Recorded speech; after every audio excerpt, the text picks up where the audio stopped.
Jennifer Whitney. I'm excited to be here today to tell you more about the Keto Gaps diet. And this diet is specifically geared towards cancer, but anybody can follow it. But if you're someone that has cancer or someone that has had cancer and you're looking for a nutritional diet to follow to fight it or to prevent that from coming back, this is a really good diet for you to learn more about. And so I am going to get started. So the ketogenic diet, it's been around since the 1920s. I use a lot for neurological conditions, epilepsy, but lately it's very, very popular, and it's used a lot for weight loss, lowering blood pressure, controlling blood sugar levels, but specifically for cancer, it's really good because it helps to starve the cancer cells. And so it is very high in fat, and it's very low in carbohydrates, and it has a moderate amount of protein. And that specific macronutrient design is why it is so good for cancer, because the number one food for cancer is glucose. And carbohydrates, when you eat those, they spike your blood sugar right away. And so when you have a really low carb diet, that really helps to reduce the amount of sugar in your blood. So why choose this diet? Some of the top reasons is because it helps to reduce your blood sugar levels, and when those are low, you have low inflammation. And it also is geared towards healing the gut. And I've been in practice for about 7 years. I actually work with a lot of cancer patients. And one of the things that I found over interviewing several of them is that most of them, I'd say 9 out of 10, had leaky gut or some sort of gut dysbiosis before their cancer diagnosis. And so when you have that, you typically have an overgrowth of fungus or bacteria or viruses going on, and those microbes can give off chemicals that can actually cause cancer, and then you usually have inflammation. And so one of the things that I've personally created with when I coach this diet is the importance of having certain foods every day that also help to heal the gut, because we don't want that going on. We want to be targeting healing that. And so since 90% of your immunity is in your gut, it's also really, really important. So this diet has that focus, the gut healing foods. It also has the focus of reducing your blood sugar so you get really low controlled, good blood sugar. It reduces inflammation, and primarily it's designed to starve the cancer cells.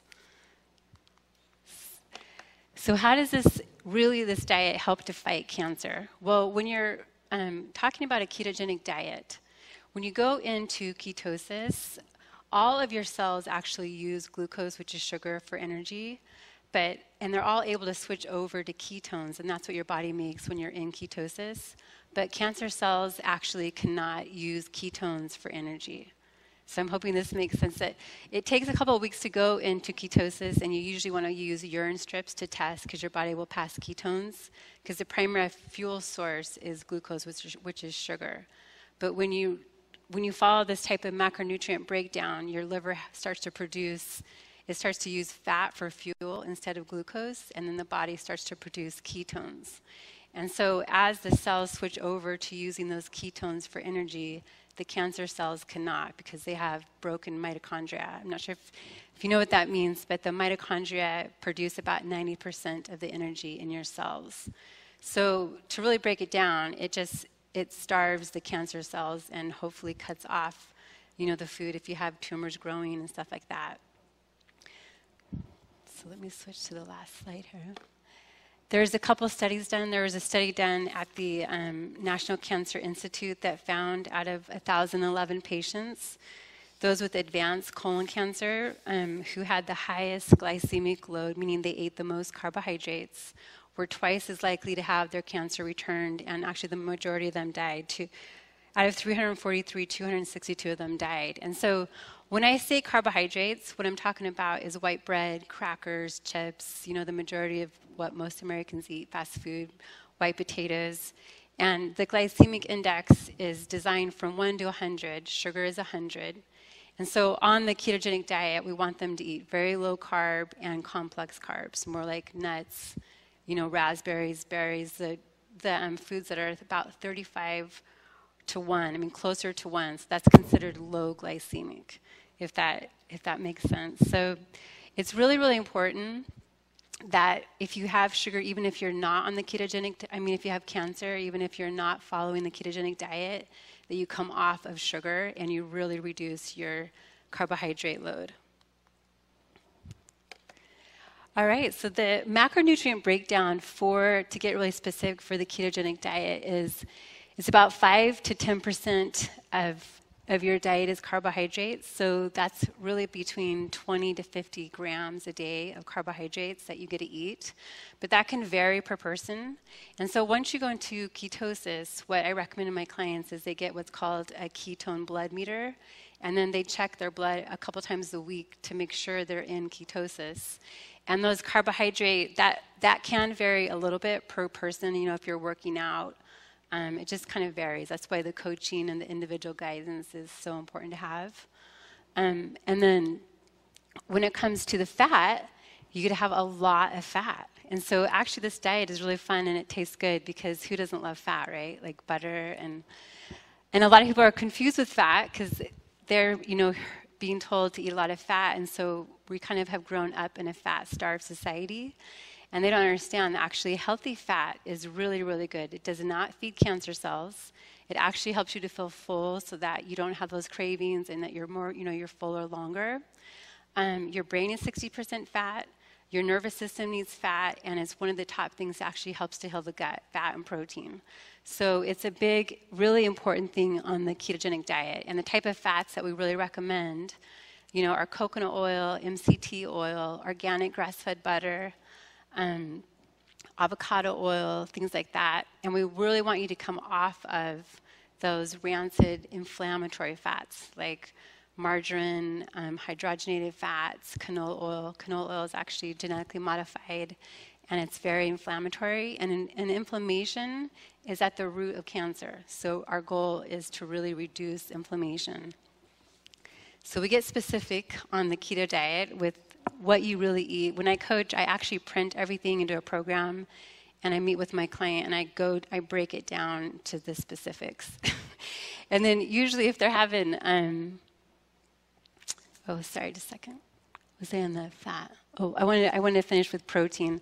The protein is the last area. So when you are on the ketogenic diet, the range is really between 55 to 60 grams a day of protein, which is not really low. I mean, it's moderate, but the reason being is that excess protein can actually turn into glucose and can also feed cancer.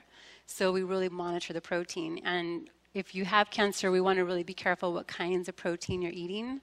The general ketogenic diet, people do eat a lot of pork.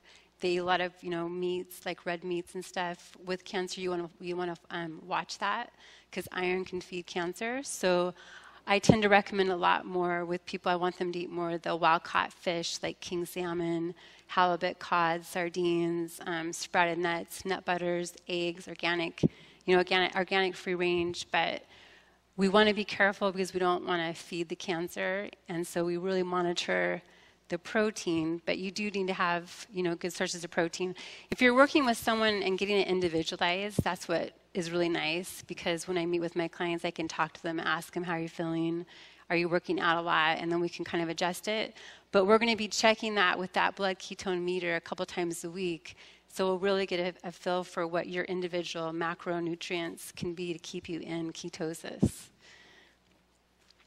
So I went into a lot about carbohydrates, and the reason why, even though I've been talking a lot about this, to kind of break it down even more, is that when you're eating a lot of carbohydrates, the glucose gets pushed into the cell. So when you eat the carbohydrate, it breaks down into glucose, which is sugar. It gives you a blood sugar spike. And that is like the first thing that those cancer cells are waiting to get to grow and to flourish. And cancer cells actually use 200 times % more sugar than your average normal cell. So it's critical. And it's not just sugar. It's like, white potato, white bread, white crackers, Wonder Bread. All those things turn into sugar really fast. And blueberries, berries are great. They're a really anti-cancer carbohydrate, especially black raspberries. They're very low glycemic. Black raspberries have like a lot of anti-cancer qualities. Your regular raspberries, cherries, and those are really low. But blueberries are sort of mid-range on the glycemic index, so we kind of want to watch the intake of those. But we go into more detail with this, when I'm doing the individual coaching. And same with the fats. We talked about that and how it's so important to have quality fats. And we're also wanting to, nourish the brain, but in the nervous system, and also nourish the gut. I'm going to fast forward here for a minute. So I want to talk kind of about why we also have an emphasis on foods that help to heal the gut on the ketogenic diet. And this is something that I've actually implemented when I coach it, because I can't believe, I'm so surprised at the quantity of cancer patients I work with that have had leaky gut and it just was never corrected. And I kind of believe from what I've seen clinically that if it would have been corrected, they may never have actually gotten the cancer. So some of the key things that I have my clients have are meat stocks and bone broth. And this can be really beneficial if someone is actually going through chemo, because chemo can really knock down their white blood count, sometimes to where they can't leave the house or they can't even receive chemo. But they can at least usually get in these nourishing broths. And your white blood cells are produced in your bone marrow. So when you have these nourishing broths, it really helps to increase the production of that. And so that's really important. About 1 to 2 cups a day, usually of the meat stock or broth, that I want them to be drinking. And they're going to get a lot of that good collagen and gelatin, and that helps to heal the gut. And then we're going to go into coconut kefir and coconut yogurt. Now, these are critical. I have them make it, if possible, from organic, full-fat coconut milk. And the reason being is because that's a great fat. It's anti-cancer, antiviral, antimicrobial. Kefir has 3 times the amount of probiotics in yogurt, so it helps to line the colon. It's a real anti-cancer fighter, but at the same time, it helps to replenish your good bacteria. So that I have them make the coconut yogurt too, hopefully, or they can buy a good quality one. And then when they have that on a daily basis, when they're getting that kefir in, they kind of work together synergistically. And our goal is to replenish their good bacteria. So especially if someone has gone through cancer treatment, surgery, chemo, even if they went into that with a very healthy digestive system, no matter what, I've never seen a case where their digestion wasn't really compromised after. And so it's really critical to get them on some of these key gut-building foods. And so fermented foods is the next part. And you can have a lot of fun with this. You can ferment vegetables like cauliflower and broccoli, and then just have those to snack on throughout the day. But these replenish your good bacteria, so your probiotics, your digestive enzymes, which are critical because those are constantly getting knocked out of balance and killed with all kinds of different medications that people are usually taking to fight cancer. And if you don't want cancer to come back, it's even more critical that you really strengthen your gut, because we want that immune system, because the majority of your immunity is in your gut, to be working at its best potential. And so the last food that we have that's a really good gut strengthening food is ginger tea. And ideally, you can make it hopefully from at home. It's very cheap and it's very good. And I usually have them put turmeric root. So it's like a ginger turmeric tea, and then they can put some MCT oil in or coconut oil. And it becomes something that they usually drink throughout the day. So ginger tea really helps to reduce inflammation, heal the gut. And another thing they really enjoy usually making is lemongrass. So lemongrass tea. Lemongrass is anti-cancer. It helps to relieve pain in the muscles. It's very soothing for the adrenal glands. And it actually tastes really good. So these are some of the key things that I really focus on when I'm coaching somebody on the ketogenic, and I want them to have usually the majority of these things on a daily basis, because the result that you get when you're wanting to heal the gut has to be from the consistency of getting the good quality food in every single day. And we actually have a really great guy that's a therapeutic chef, and he's here today. He made some ketogenic gaps broths and tonics, and he's going to be giving free samples. He's set up out there, so when you guys get up and walk around, go ahead and go and try some stuff. It's really good. And then I'm going to kind of focus for a few minutes too on intermittent fasting. So this is also something that we'll usually recommend if someone goes on the ketogenic diet to fight cancer. It depends on you. You want to make sure you ask your doctor or your naturopath, if this would be a good fit for you. If you're someone that's underweight, if you're under a lot of stress and you already have a lot of those stress hormones being released in your system, this may not be the right thing. But in general, the clients that I've coached that have done this have had really good results.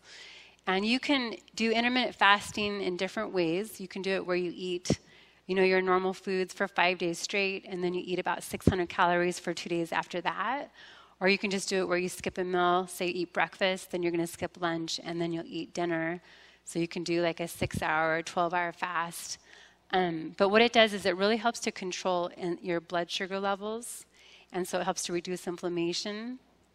It can help the body to process fat, so you can help you to lose weight more. I've had clients that have gone on the keto with doing intermittent fasting. Like I have one, she had breast cancer, and then her blood sugar was always in the 300s. And after going on the ketogenic diet and also doing intermittent fasting, her blood sugar now is consistently around 85, which is amazing. And she lost like 10 pounds in the first 2 weeks. So it was pretty amazing to see that. So that's kind of a summary of the ketogenic GAPS diet. And the way that I kind of personalize it is when I coach it, I like to meet with my client and interview them and get their health history. And then I put together the custom recommendations for them, and then I like to meet with them, and it's printed, and I coach them through it and really provide that one-on-one custom guidance. So thank you, guys.